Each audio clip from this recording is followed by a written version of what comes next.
Arthritis ಇಂದ ಬಳಲುವ ರೋಗಿಗಳ ಆರೋಗ್ಯವನ್ನು ಸುಧಾರಿಸುವುದರ ಬಗ್ಗೆ ಆರೈಕೆದಾರರಿಗೆ ಮಾರ್ಗದರ್ಶನ. ರುಮಟಾಯ್ಡ್ ಆರ್ಥ್ರೈಟಿಸ್ ರೋಗಿಗಳಿಗೆ ಬೆಂಬಲಿಸುವುದು ಎಂದರೆ ಅವರ ಅಗತ್ಯಗಳನ್ನು ಅರ್ಥಮಾಡಿಕೊಳ್ಳುವುದು, ಅವರ ಮಾನಸಿಕ ಮತ್ತು ಸಾಮಾಜಿಕ ಯೋಗಕ್ಷೇಮವನ್ನು ನೋಡಿಕೊಳ್ಳುವುದು ಮತ್ತು ಉತ್ತಮ ಜೀವನವನ್ನು ನಡೆಸಲು ಸಹಾಯ ಮಾಡುವುದು. ಔಷಧಿಗಳನ್ನು ಸುರಕ್ಷಿತವಾಗಿ ನಿರ್ವಹಿಸುವುದು. ಔಷಧದ ಡೋಸೇಜ್ ಅನ್ನು ಪರಿಶೀಲಿಸಿ. ಔಷಧಿಗಳನ್ನು ಖರೀದಿಸುವ ಮೊದಲು ಔಷಧಿಯ ಡೋಸ್ ಹಾಗೂ ಪ್ರಿಸ್ಕ್ರಿಪ್ಷನ್ನಲ್ಲಿ ಬರೆದಿರುವ ಡೋಸ್ ಒಂದೇ ಎಂದು ಪರಿಶೀಲಿಸಿಕೊಳ್ಳಿ. ಔಷಧಿಗಳನ್ನು ಬೇರೆ ಇಡುವುದು. ರುಮಟಾಯ್ಡ್ ಆರ್ಥ್ರೈಟಿಸ್ ಔಷಧಿಗಳ ಮಿಶ್ರಣವನ್ನು ತಪ್ಪಿಸಲು ರಕ್ತದೊತ್ತಡ ಅಥವಾ ಮಧುಮೇಹಕ್ಕೆ ಸಂಬಂಧಿಸಿದ ಔಷಧಿಗಳಿಂದ ಪ್ರತ್ಯೇಕವಾಗಿ ಇರಿಸಿ. ಪ್ರತಿ ಡೋಸ್ ಅನ್ನು ಲೇಬಲ್ ಮಾಡಿ. ನಿಮ್ಮ ಸ್ಥಳೀಯ ಭಾಷೆಯಲ್ಲಿ ಪ್ರತಿ ಟ್ಯಾಬ್ಲೆಟ್ ಅನ್ನು ತೆಗೆದುಕೊಳ್ಳುವ ದಿನ ಮತ್ತು ಸಮಯವನ್ನು ಬರೆಯಿರಿ ಮತ್ತು ಔಷಧಿಗೆ ಲೇಬಲ್ ಅನ್ನು ಹಾಕಿ. ಇದು ಯಾವುದೇ ತಪ್ಪುಗಳನ್ನು ತಡೆಯಬಹುದು ಮತ್ತು ಸರಿಯಾದ ಡೋಸ್ ತೆಗೆದುಕೊಳ್ಳಲು ಅವರಿಗೆ ಸುಲಭವಾಗುತ್ತದೆ. ವೈದ್ಯರೊಂದಿಗೆ ನಿಯಮಿತ ವೈದ್ಯಕೀಯ ಅನುಸರಣೆಗಳನ್ನು ನಿಗದಿಪಡಿಸುವುದು. ಸಂಧಿವಾತಕ್ಕೆ ನಿರಂತರ ನಿರ್ವಹಣೆಯ ಅಗತ್ಯವಿದೆ. ಅವರ ಔಷಧಿ ಮುಗಿಯುವ ಮೊದಲು ಅವರ ವೈದ್ಯರೊಂದಿಗೆ ಅನುಸರಣಾ ಭೇಟಿಗಳನ್ನು ನಿಗದಿಪಡಿಸಿ. ರೋಗಲಕ್ಷಣಗಳನ್ನು ಮೇಲ್ವಿಚಾರಣೆ ಮಾಡಿ. ಅವರ ರೋಗಲಕ್ಷಣಗಳನ್ನು, ವಿಶೇಷವಾಗಿ ಯಾವುದೇ ಬದಲಾವಣೆಗಳನ್ನು ರೆಕಾರ್ಡ್ ಮಾಡಿ ಮತ್ತು ಚಿಕಿತ್ಸೆಯ ಹೊಂದಾಣಿಕೆಗಳಿಗಾಗಿ ತಪಾಸಣೆಯ ಸಮಯದಲ್ಲಿ ಈ ರೆಕಾರ್ಡ್ಗಳನ್ನು ಹಂಚಿಕೊಳ್ಳಿ. ಪಾದರಕ್ಷೆಗಳು ಮತ್ತು ದೈಹಿಕ ಸೌಕರ್ಯ. ಆರಾಮದಾಯಕ ಪಾದರಕ್ಷೆಗಳನ್ನು ಆರಿಸಿ. ಮೃದುವಾದ, ಚಪ್ಪಟೆಯಾದ ಪಾದರಕ್ಷೆಗಳನ್ನು ಧರಿಸಲು ಮತ್ತು ಎತ್ತರದ ಹಿಮ್ಮಡಿಯ ಪಾದರಕ್ಷೆಗಳನ್ನು ತಪ್ಪಿಸಲು ಅವರನ್ನು ಪ್ರೋತ್ಸಾಹಿಸಿ.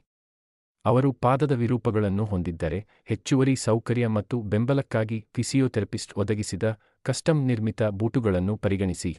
ಬೆಳಗಿನ ದಿನಚರಿಯಲ್ಲಿ ಸಹಾಯ ಮಾಡಿ.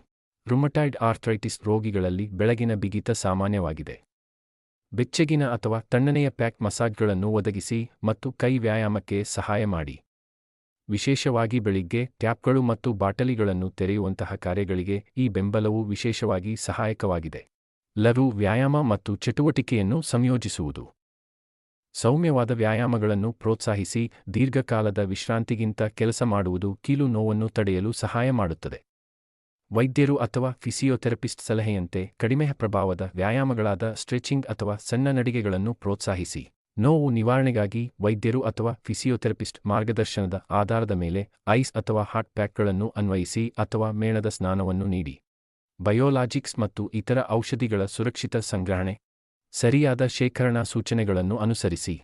ಅವರು ಬಯೋಲಾಜಿಕ್ಸ್ ಅಥವಾ ಇತರ ಚುಚ್ಚುಮದ್ದಿನ ಚಿಕಿತ್ಸೆಯನ್ನು ತೆಗೆದುಕೊಂಡರೆ, ಅವುಗಳ ಪರಿಣಾಮಕಾರಿತ್ವವನ್ನು ಕಾಪಾಡಿಕೊಳ್ಳಲು ವೈದ್ಯರ ನಿರ್ದೇಶನದಂತೆ ಸರಿಯಾಗಿ ಸಂಗ್ರಹಿಸಲಾಗಿದೆ ಎಂದು ಖಚಿತಪಡಿಸಿಕೊಳ್ಳಿ. ಸೋಂಕುಗಳ ವಿರುದ್ಧ ರಕ್ಷಣೆ. ಅನಾರೋಗ್ಯಕ್ಕೆ ಒಡ್ಡಿಕೊಳ್ಳುವುದನ್ನು ಕಡಿಮೆ ಮಾಡಿ. ಡಿ-ಮಾರ್ಡ್ ಔಷಧಿಗಳು ಸೋಂಕಿನ ಅಪಾಯವನ್ನು ಹೆಚ್ಚಿಸಬಹುದಾದ್ದರಿಂದ ಕುಟುಂಬದಲ್ಲಿ ಅಸ್ವಸ್ಥರಾಗಿರುವ ಯಾರೊಬ್ಬರಿಂದ, ವಿಶೇಷವಾಗಿ ಕೆಮ್ಮು ಮತ್ತು ಶೀತದಿಂದ ದೂರವಿರಿ. ಆಗಾಗ್ಗೆ ಕೈ ತೊಳೆಯುವುದನ್ನು ಪ್ರೋತ್ಸಾಹಿಸಿ ಮತ್ತು ಅಂತಹ ಪರಿಸ್ಥಿತಿಯಲ್ಲಿ ಅವರಿಗೆ ಮುಖವಾಡವನ್ನು ಒದಗಿಸುವುದನ್ನು ಪರಿಗಣಿಸಿ. ಆಸ್ಟಿಯೋಪೊರೋಸಿಸ್ ಅಪಾಯವನ್ನು ನಿರ್ವಹಿಸುವುದು. ಈ ಸ್ಥಿತಿಯಲ್ಲಿ ಮೂಳೆಗಳು ದುರ್ಬಲವಾಗುತ್ತವೆ ಮತ್ತು ಮುರಿತದ ಅಪಾಯವನ್ನು ಹೆಚ್ಚಿಸುತ್ತವೆ. ಸೂರ್ಯನ ಬೆಳಕು ಮತ್ತು ಕ್ಯಾಲ್ಸಿಯಂ ಸೇವನೆಯನ್ನು ಪ್ರೋತ್ಸಾಹಿಸಿ. ರುಮಟಾಯ್ಡ್ ಆರ್ಥ್ರೈಟಿಸ್ ರೋಗಿಗಳಿಗೆ ಆಸ್ಟಿಯೋಪೊರೋಸಿಸ್ ಬರುವ ಸಂಭವವು ಹೆಚ್ಚಾಗಿದೆ. ನಿಯಮಿತವಾಗಿ ಸೂರ್ಯನ ಬೆಳಕನ್ನು ಪಡೆಯಲು ಅವರನ್ನು ಪ್ರೋತ್ಸಾಹಿಸಿ ಮತ್ತು ಅವರ ಮೂಳೆಗಳನ್ನು ಬಲಪಡಿಸಲು ಎಳ್ಳು ಬೀಜಗಳು, ಹಾಲು ಮತ್ತು ಹಸಿರು ಎಲೆಗಳ ತರಕಾರಿಗಳಂತಹ ಕ್ಯಾಲ್ಸಿಯಂ ಭರಿತ ಆಹಾರಗಳನ್ನು ಅವರ ಆಹಾರದಲ್ಲಿ ಸೇರಿಸಿ.